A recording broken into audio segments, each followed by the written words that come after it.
Hey everybody, welcome back to the channel. You can see just behind me I've just spent a week at the wonderful Rookery Waters, and I've had a little mini festival with the fishing club. All the local lads, been brilliant. Managed to win it with 2 section wins and 2 seconds, £512 over the 4 matches, over £100 a day, so can't argue with that. However, I mean, this is a serious bagging water. These open matches on here can be won with, you know, £300+, so the locals really do have it right. But I am desperate for a little bit of silverfish action. So as great as this place is, and if you like your F1 and carp fishing, definitely worth a visit. We're going to head over to a place called Peacock Waters. We've done some videos there in the past, slider fishing and some deep water fishing, but today I want some silvers, want some skimmers, so we're going to fish Waggler shallow. So let's head over there now.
Here we are, the fabulous Peacock Waters, and I've not been for, God, well over a year, and even then it was springtime, so now it's middle of summer. That is absolutely stunning.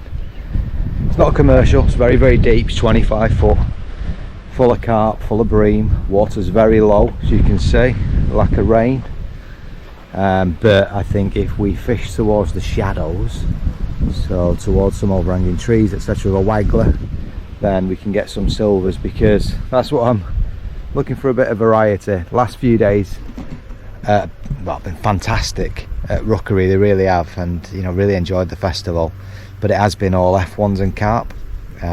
You get a bit of armache after a while, so mix it up a bit, fish a waggler. I've got loads of bait left, actually, some meat, corn, paste, all sorts, so I might, well I will, I think I'll set up a margin pole as well, and maybe snare a carp just to finish the day off, because the carp are really, really pretty fish in here. They're not often caught, they're very wild. As I say, it's not a commercial venue, it's more of a, you got lodges and caravans and stuff, so let's get set up and have a little fish for a couple of hours.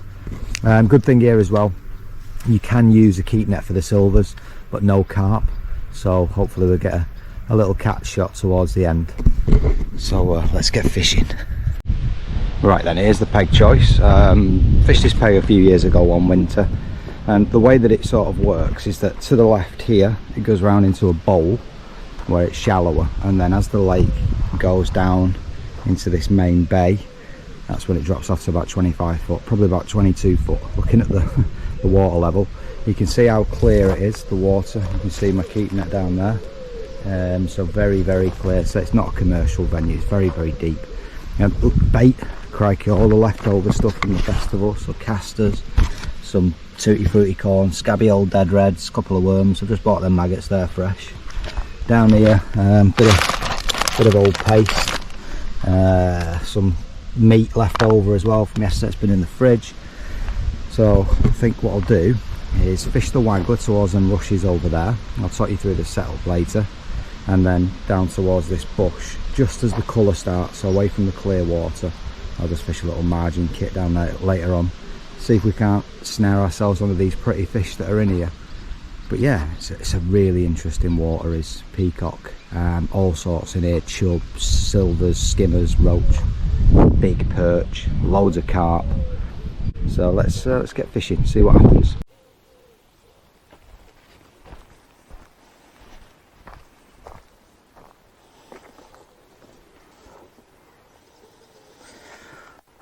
we're all set up and good to go. So let's talk about some tactics. There's a nice bit of cloud cover that's come over, which is great. The wind is pulling left to right, so slight change of plan. I'm not going to get to them rushes over there unless I put a really, really big float on. It's starting to rain a little bit. Crikey. So rather than be inaccurate and spread bait all over the place, I'm just going to sort of fish in the middle, kicking off about 4 foot deep. From a knowledge of this peg, it's probably about 15 foot out there. 11 foot pellet Waggler rod. It is £6 line on a 3000 reel. Ideally I'd use £4 line, but because I've been to the festival and I've had all my commercial gear, I've got what I've got.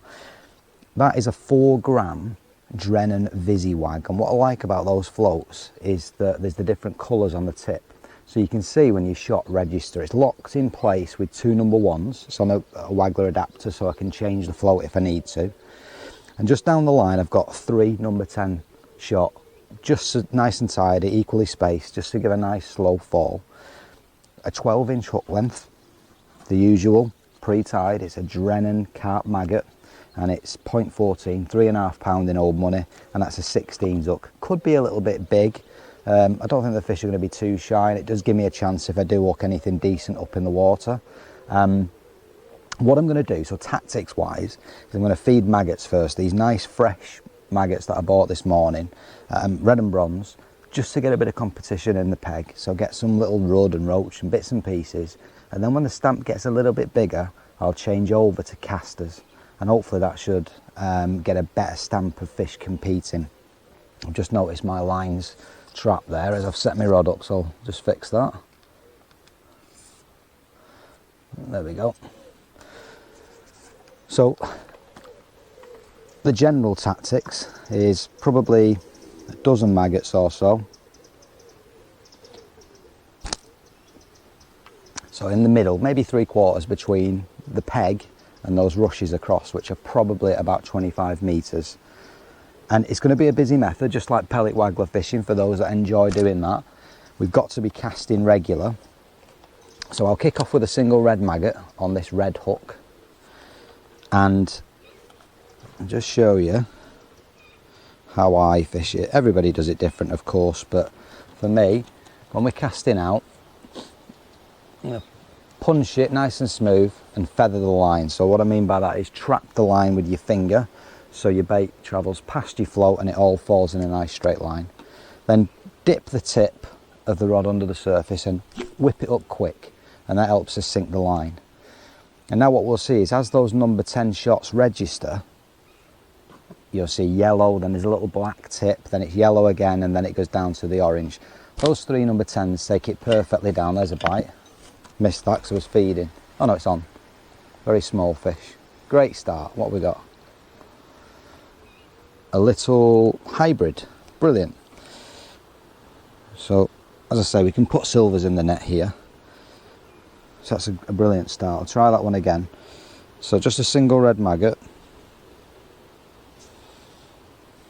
And as I say, if I start trying to get really close to those rushes, I'd need a really, really big float with this crosswind, and the feeding's going to become sort of inaccurate. We don't want to be fishing in a small area. We want to be attracting fish from far and wide. There we go. But it's about at least trying to get them in the right area. If I've got bait flying around all over the shop, I'm not going to be able to concentrate the fish. There's another bite. So this is what we want. We want these little tiny fish. That's a little rudd.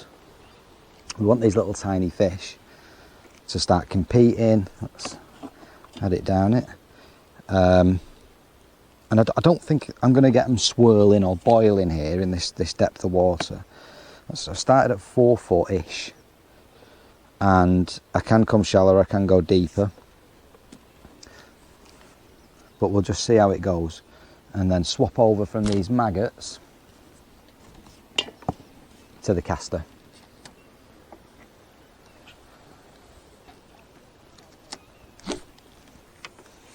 Now that seems strange, doing that whipping action under the water, but it actually sinks the line and means that you're not having to put your tip under the surface. Little indication then, put your tip under the surface. There's a bite. To sink the line and lose distance. And that's slightly bigger. That's another little hybrid. Just an ounce a piece, ounce going in the net. And it's about getting into a bit of a routine and a rhythm. Just a dozen maggots or so. That was a little bit inaccurate. They spread out, you see. That's what I'm saying. If you try and force it, you're just going to make a bit of a mess. There we go. Now we haven't had rain properly, like most places, for a long time, so a few dabs of rain will do us no harm. And as you might be able to see on the camera, I'm actually fishing slightly to my left and not in front. The reason why, because I think there's going to be some chub and bits and pieces in those. I need to try and draw them out from those rushes. Another small fish, another rudd. They're taking it just as that last dropper shot settles. So this 4 foot depth suggests that I'm in the right area. If I start getting bites before those little droppers have registered, then I'll start shallowing up.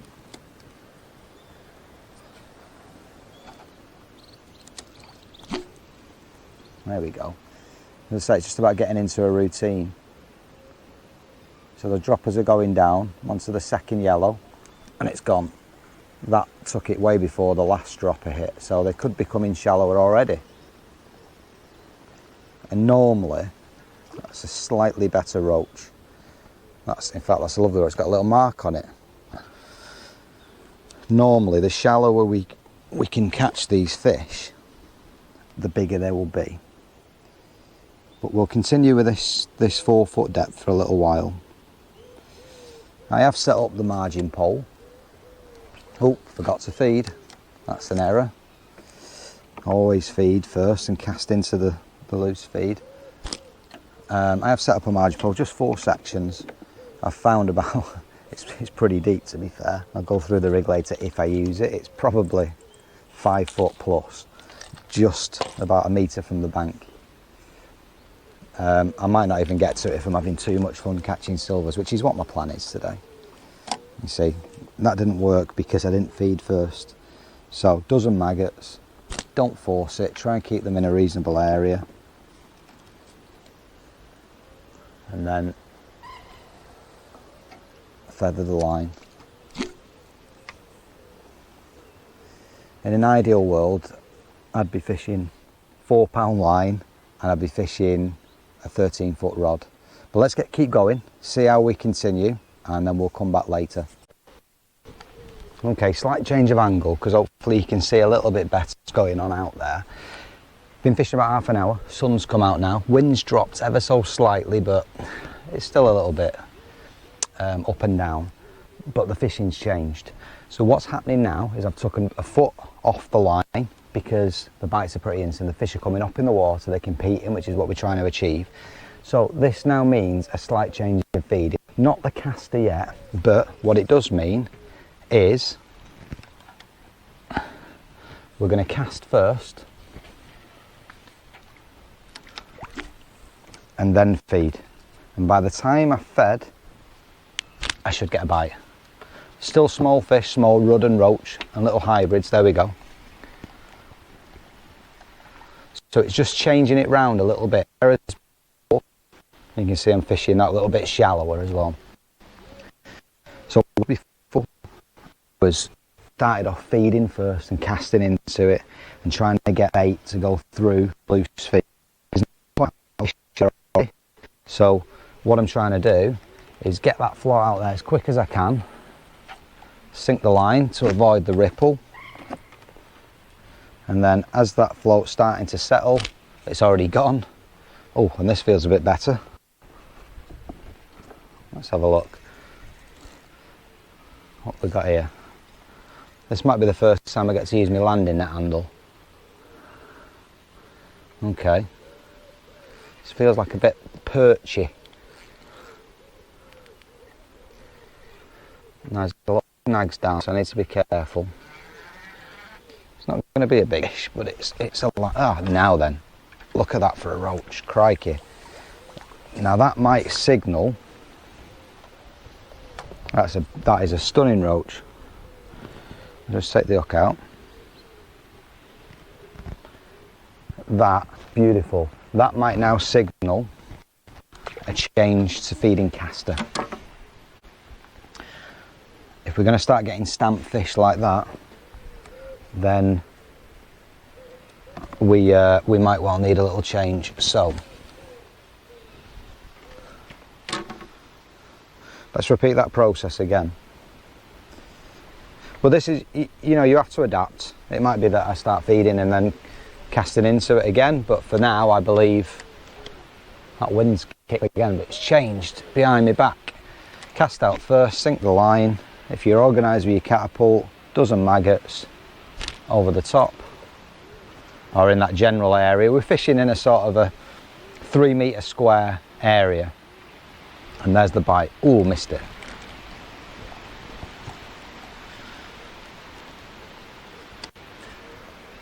But if we're going to start getting nice stamp roach like that, then we might just flip over to caster in a second. Oh, I missed that. Might have another second bite of the cherry and just let the flow. Oh, no, I have got it. No, I've foul looked something. Yeah, as I was coming back, what have I foul looked?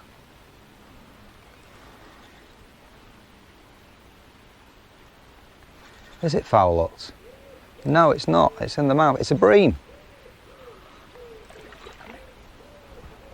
Well, that's it now. That's the signal. We're going to start feeding casters. That was a confusing bite. There we go. First bream. Look. And it just goes to show you, fishing in 15 foot of water, that bream will absolutely come up shallow. I'll just take the hook out and then I'll show him you.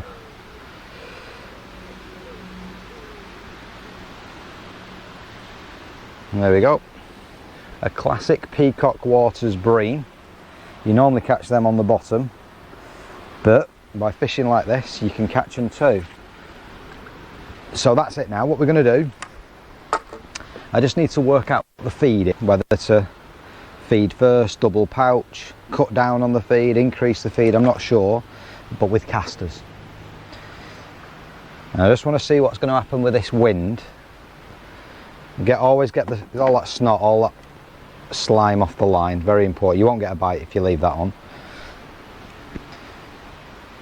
So I'm now going to flip to casters and see what happens. Right, so the change to casters worked an absolute treat. I'm now getting these lovely hybrids, shallow, with the odd bits and pieces. And I've also made a couple of other changes which I'll talk you through in a second. Let's just unhook this beautiful fish, look. Pop him in the net. There we go. Right, so what have we changed? First of all, the hook length. I kept bumping a few fish, so I decided to put a smaller hook on, see if I get a better hook hold. It seems to have worked. It is a, if I can find me, Drennan silverfish maggot, 18 to 2 pound or 0.10 bottom. And I've also changed my float. So the float, I've gone to more of a traditional Peacock Waggler of 3.5 AAA, locked in place with 3 AAA and a number 1, still 3 number 10s down the line. And the reason why is I felt that VisiWag with a loaded base was diving down too far, whereas this doesn't make as big as a splash. And Peacock is a little bit more sensitive than plastic as well.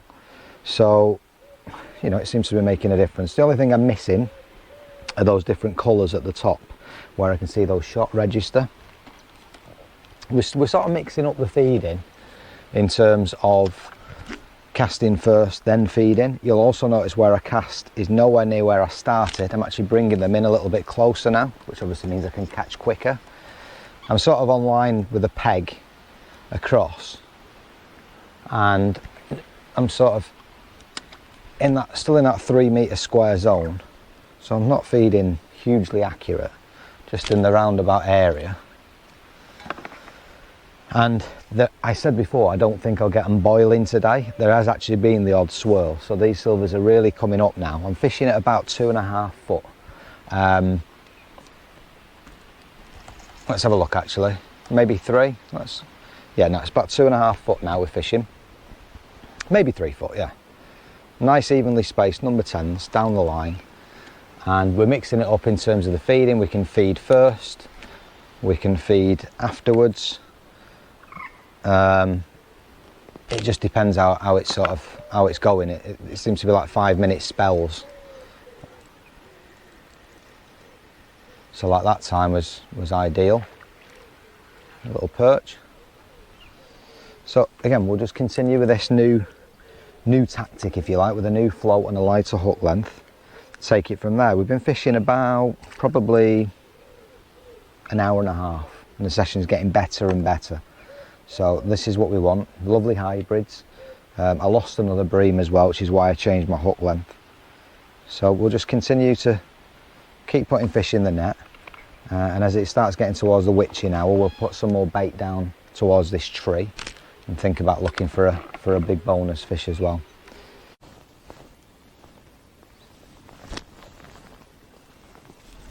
Okay, so since we last caught up, a couple of changes. We got the caster going well. I changed the float, I put on a smaller hook, changed back to a bigger hook now. Lost a carp, and I was getting a bit of spin up and didn't really want to use a barrel swivel because that would mean the bait was sinking a bit too quick and I want it falling through nicely. I went down to 2 foot and I'm back up to about 3 foot now. I think that's the right level. They're between 2 and 3 feet, the fish. Had a number of bream, I lost a carp, and we've had a shower, hence why I've got this little rain jacket on. It's the only one I've got with me because the weather's been so nice. I've not been taking my waterproofs. So we're still in that similar area, fishing probably between 16 and 20 metres. But one key difference has been, this feels like another bream now, or perhaps another, had a really nice hybrid before. One key difference is I've stopped feeding casters. For some reason, these better fish, I've caught all on maggot. That's a nice roach. And remember that the principle was I was only feeding maggots to attract the small fish, which would then in turn attract the bigger fish. And in general, the bigger fish prefer casters. So that was the theory. That's a hybrid actually. It's a lovely fish. So the theory's gone out the window. So I've cut out the casters and gone back to maggots. So that's the key change that I've made. And we're getting those nice stamp fish. I think now the only thing to do is continue. Gone through all the changes I've done.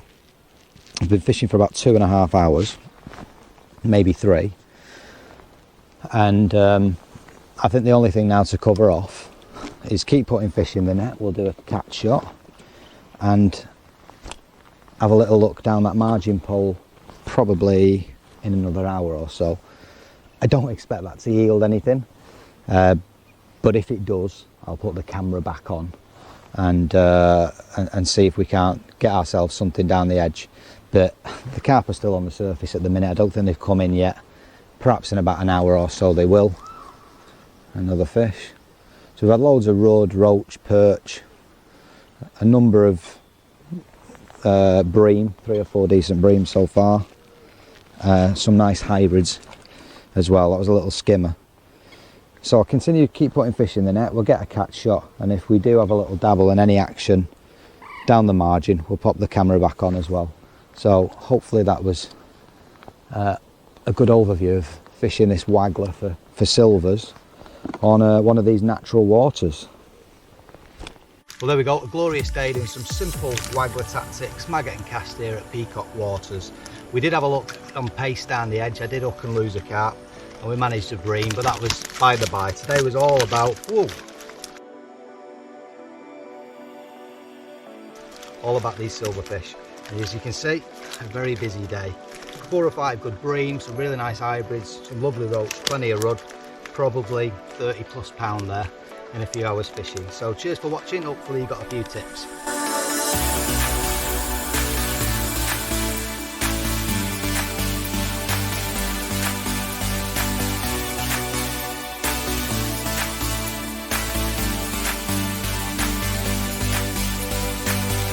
Got in that.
Weed.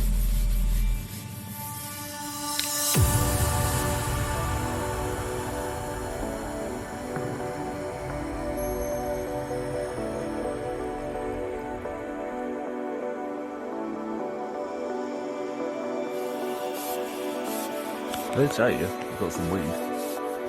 So I did tell you got some weed on.